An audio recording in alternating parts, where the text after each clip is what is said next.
Thank you so much for having me. And my name's Sarah. Do I need to press the next? Not yet. And I'm National Campaigns Lead at the Wildlife Trusts. So I've been at the Wildlife Trust for the past 2 years. And the previous 8 years to that, I've spent running engagement projects at Yorkshire Wildlife Trust. And then in the 7 years before that, I was a teacher. So a bit of a mixed background. Only been working in campaigns a couple of years, but have learned a lot. So has that gone?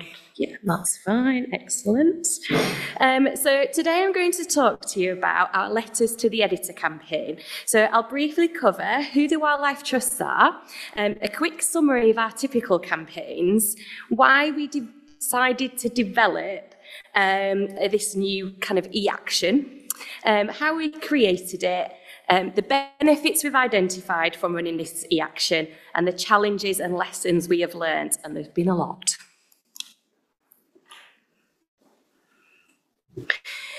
So a little bit about us. So we are a grassroots-led federated organisation. There's 47 independent charities, and these charities cover the entirety of the UK and the Crown dependencies of Alderney and the Isle of Man. Each trust is a local, and they all work in local areas.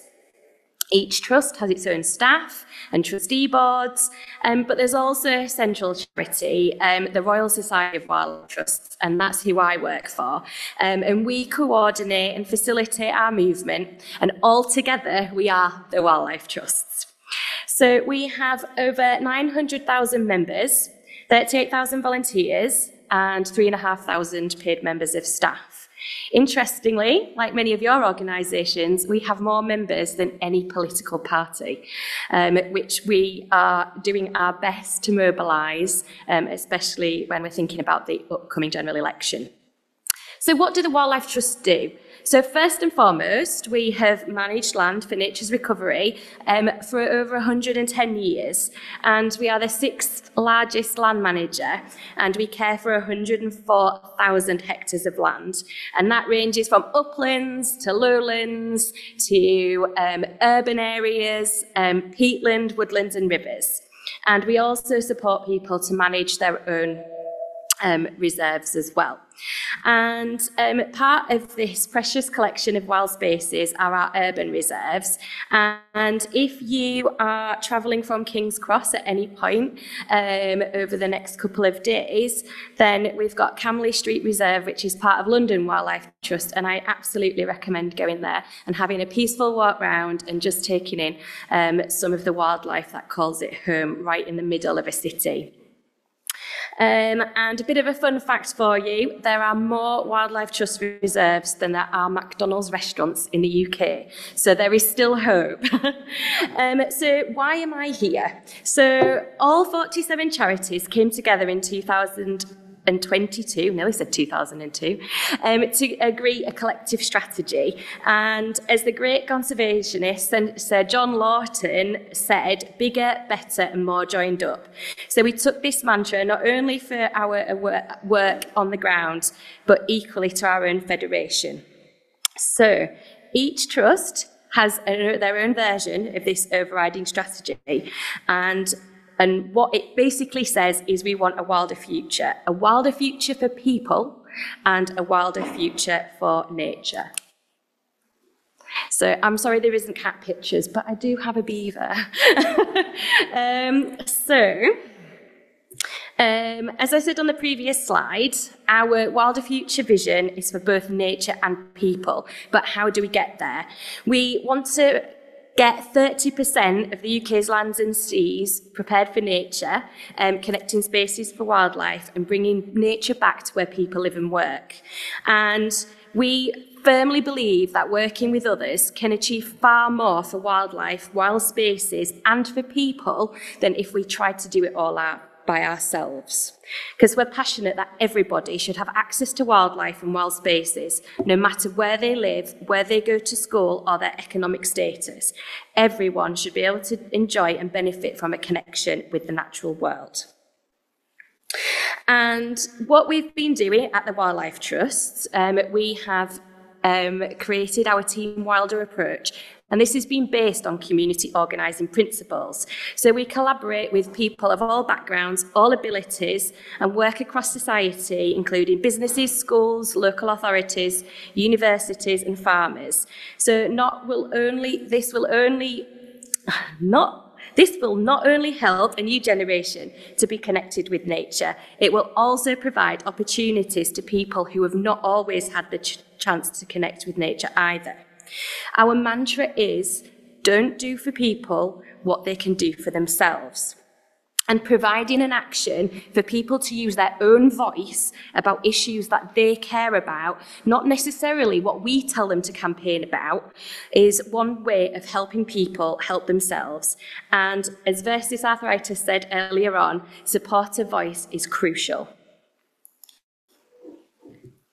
So, the norm. As I alluded to in the previous slide, our Team Wilder approach is to facilitate people to have their say about what's going on at a local and national level. In the past, our campaigns have usually taken a traditional approach, in the way that we contact MPs and councillors through email to target, petitions, social media posts, but we have always chosen the subject, whether it be about the use of pesticides, the use of peat in compost, or HS2, for example.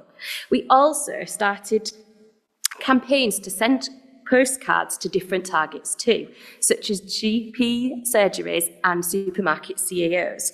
But again, we have chosen the subject that we want people to talk about. However, we were getting lots of feedback from our supporters. Through communications on our social media platforms, emails to our campaign email account, we were being told time and again by supporters that they were fed up, they were tired, and they were frustrated. There were so many comments about decision makers seemingly not listening, or that they were using cut and paste replies. When people did actually receive a reply, the response did not acknowledge the points that the supporter made who was taking the action. We realised that our lovely, loyal campaigners were suffering from campaign fatigue.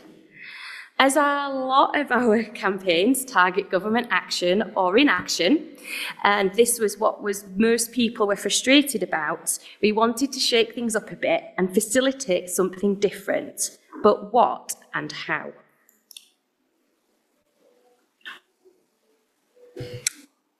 So, we created Letter to the Editor. After much consideration and evaluation about what our supporters were saying, our response was to take a familiar action and give it a twist. As we all know, a lot of people do like to send an email or a letter to targets. They like to get their own voice across. They have time to think about their response and write it down, portray their own words, thoughts and feelings. But as I mentioned earlier, they felt it just wasn't working. They weren't being heard and they were frustrated. So what we wanted was something familiar, like letter writing, but something slightly different, something empowering, something relevant, something where people could talk about what they wanted, within reason, but also if they still wanted to be guided and use the information that is shared by the Wildlife Trusts, they can. We knew that the amazing engaging networks had lots of lovely data sets and love a bit of a challenge. And we knew from our experienced media team that MPs monitor local news for their names. We put two and two together and came up with a Letter to the Editor action. We wanted the people who took the action to still feel empowered and able to use their voice, but the target was reached in a slightly different way. Well, it had the potential to be viewed by more people too, and most importantly, by being published. It really was feeding two birds with one scone. It's my wildlife friendly version because no one wants stones being used to take out birds. It also adds to the argument that scone rhyming with stone is the right way of pronouncing it. So here are the benefits that we got from running this e-action. So the e-action guides the supporter in speaking up for wildlife and keeping wildlife issues in the news, as well as incorporating the MP or minister aspect of an action. The layout and journey hasn't changed, it's just the data set. So it's the same but different. Supporters can highlight more details or information not addressed in a news article, and letters can create an impression of widespread support or opposition of an issue. Carefully placed letters can generate plenty of community discussion, and issues can be kept going by preventing the topic disappearing from the public eye. It's highlighted that we don't provide wording for the letter, and that's the supporters' opportunity to share their point of view.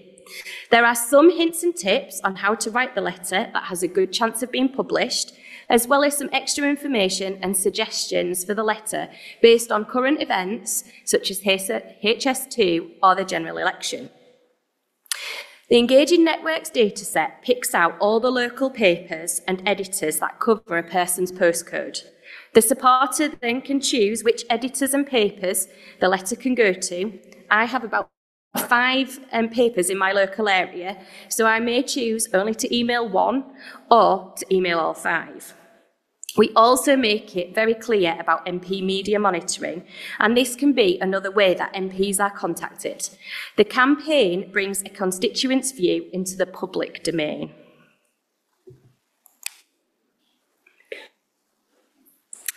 So, lessons. Turns out monitoring this is quite tricky. We know what people say because we can extract that data, but we don't currently have an API to scrape that information to help monitor what is going on. We do use our own media monitoring, but the sheer number of local papers makes it extremely difficult. We also haven't chosen to moderate letters. As you can imagine, that created some ripples with our leadership team, but the papers will choose whether to publish them or not anyway, so they really do the monitoring for us. But we've also found from our postcard campaign that we did monitor that overall our supporters can be trusted. There were very few that we didn't send.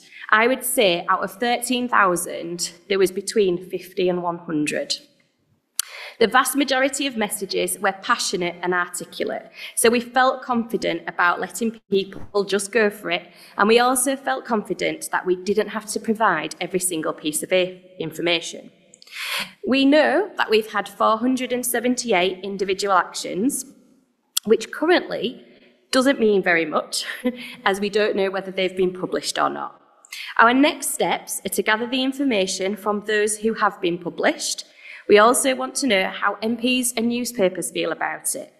We're going to be amending the action slightly to include something along the lines of, if you've been published, let us know, as in cats protection, which was an excellent tip. And we're also going to be putting reminders in our campaign's newsletters. I really want to emphasise that this is a new action, and also it's not about numbers for us. It's about an alternative way for people to put their voice across. Part of our work and community organising is really focusing in on that qualitative data and the stories rather than the quantitative data. Is it not better to have 10 really lovely, impactful letters than 100 that doesn't really say anything? Another thing we've learned from the postcard campaign and gave us the confidence to run this action was that too often we had made assumptions about people's ability to understand, something that Unlock Democracy mentioned earlier on. We have dumbed things down and made assumptions that things we think are boring, like nutrient neutrality, not the most exciting subject, but as soon as you say about sewage in rivers, makes it a bit more exciting. People really do want to talk about it, and especially if they choose to, rather than being told to. I really want to mention that something we found, that using plain English is not dumbing down. It's about making the information we share accessible. We found this section is very intriguing. My advice is don't make assumptions. People make out that local media is dead, but people do watch and listen, especially on social media and local news websites. There are some low opinions of local written media around and about too. I've done it. My family still call our local paper the Hull Daily Guess. Thirdly, and finally, don't stop contacting MPs. Really still get your supporters to contact the MPs. This is an additional action, not an instead of. It's for those people who have felt really frustrated that they're not getting anything back from their MP. It's just another way of raising awareness of a topic and another part of a suite of actions. We definitely haven't used it as much as we could have. It's always on at the moment, and we will definitely be using it as part of our general election campaign. And we've just added another accordion into the action. This is new to us, and at some point during the next 2 days, I'd really love to hear your thoughts, and feedback is very welcome. So thank you so much for listening. If you have any questions, I'll do my best to answer them.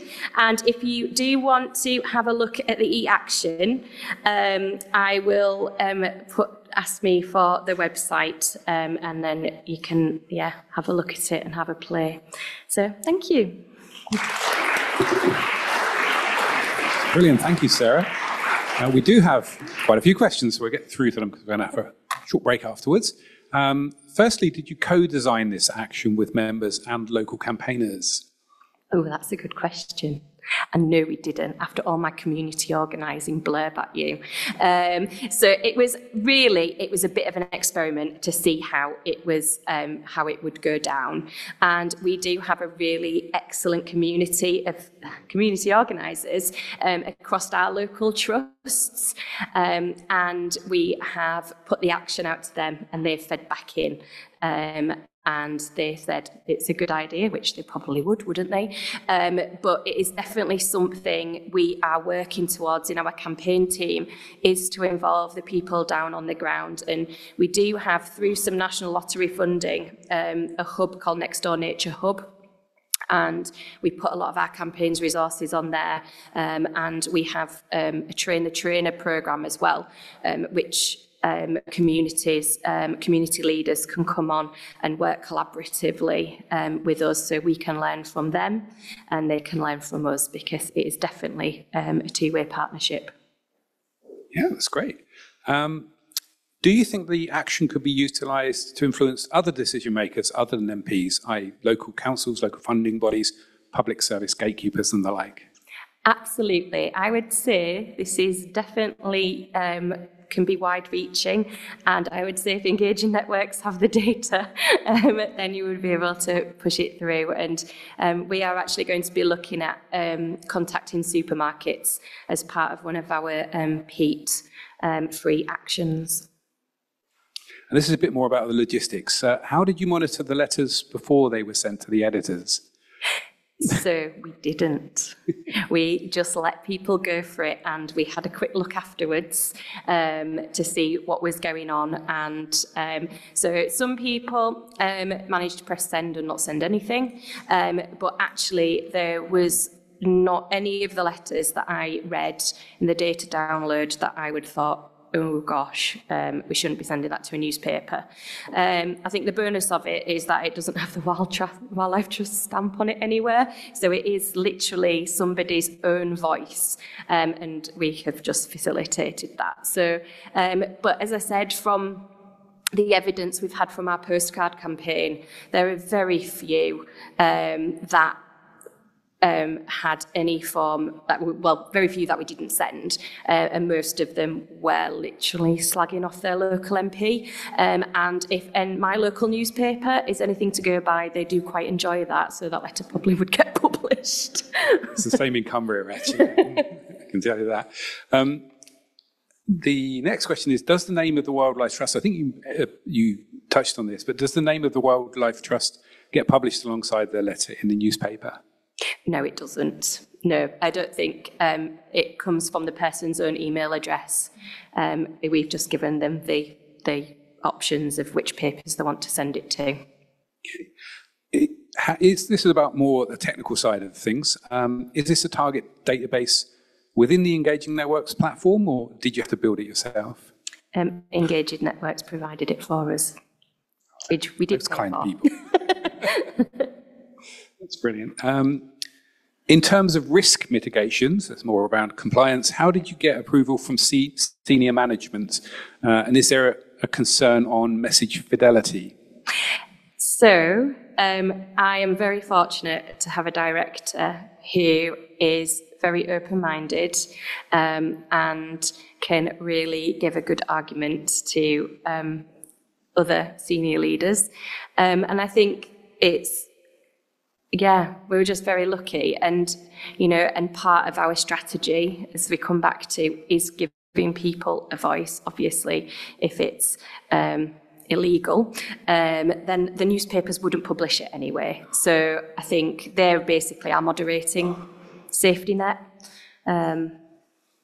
That's. And lastly, how did you make sure that the MP's name was included in the email to the editor letter? So we did include that on the instructions and explained about media monitoring. So that is something that we really need to look into, and how we can measure that, I think, as well, because that's the bit of data that we've got missing, along with, unless people telling us that they've been published, it's really hard to monitor that. So, yeah. That's all for now, but big round of applause for Sarah. Thank you.